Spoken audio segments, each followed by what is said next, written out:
G'day folks, this is Joel from Chem, and we're on vehicle servicing. So we've found the sump here. That's where the oil sits. There's the bung. There's also the oil filter. We've got our drain in there. Got a rag underneath. So basically we're going to drain the oil. So we're going to put this little torch down, give us a bit of light. We're going to get the socket that I've organised to fit. It's a 14mm in this case, and crack the oil bung. So there, she's cracked. I've got plug out of my drain. I've got a rag under it so that it'll catch any excess oil, and the best thing I find is once you've cracked it, just finger to undo it. Now you got to watch when you pull it out, it's going to spray, and you've got to move your tray to catch that spray. So here goes, out comes, there's the oil, and I've got to be a little bit careful because when this finishes draining it's going to drip back here. So I'm just going to drag my oil drum that way so that when it drips it'll catch all the drips, and just set your bung there and that will help drain that off. Now this has had a flush in it, as I said before in the previous video, and you can really smell it. It's cleaned heaps of stuff out. Now if we get a look at the oil, that's quite dark, very very dark, and that's cleaned all that flush out. Now that oil's only done about 8,000 k's. It hasn't done a lot of work, but that's basically how you drain your oil. It's as simple as that. We've put the car on the ramps, we've chocked the back wheels, climbed underneath, cracked the bung, drained it out. There's the filter, and we'll take a quick break now, and I'll show you how to remove the oil filter. Pause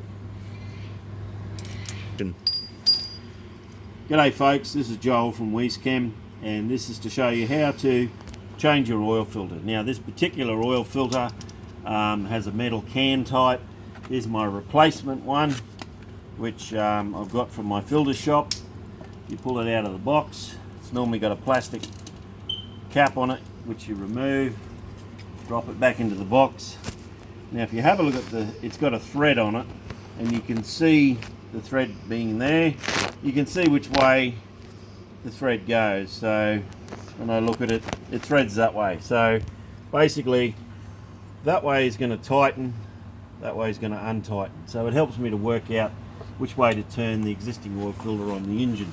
Now the oil filter's up in here in this little hole, and this is a band type wrench, but as I previously tried, it's not really going to work. So I've got another one that fits the socket, and see it clamps up either way. So that's the one I'm going to use, and I'm going to pull this filter out. Now be aware folks, because the filter sits like that, when you pull it out it's going to be full of oil. So I'm going to pull it out, and I'm going to put it over here, and I'm going to sit it on my oil drain drum, and I'm going to drain it out. And then what we're going to do is we're going to fill this with oil. So we'll just take a short break and we'll be back. Hey folks, this is Joel from Chem. So we've worked out that the filter turns anti-clockwise to undo, and I've got my little filter wrench. So I've cracked it, and as I advise, once you've cracked it, do it by hand. Now you can see the oil's come out there. That's why I got a big rag underneath. It's already leaking, and so I'm going to quickly unscrew that. It's dripping oil, and I'm going to hang on to it, and then you see the oil's coming out of it. So I'm going to sit that, my drain's got a little ridge on it that I can sit it up, and that'll drain now. The sump's still dripping slowly, and the oil filter housing is dripping as well. So thanks folks, and we'll take a pause.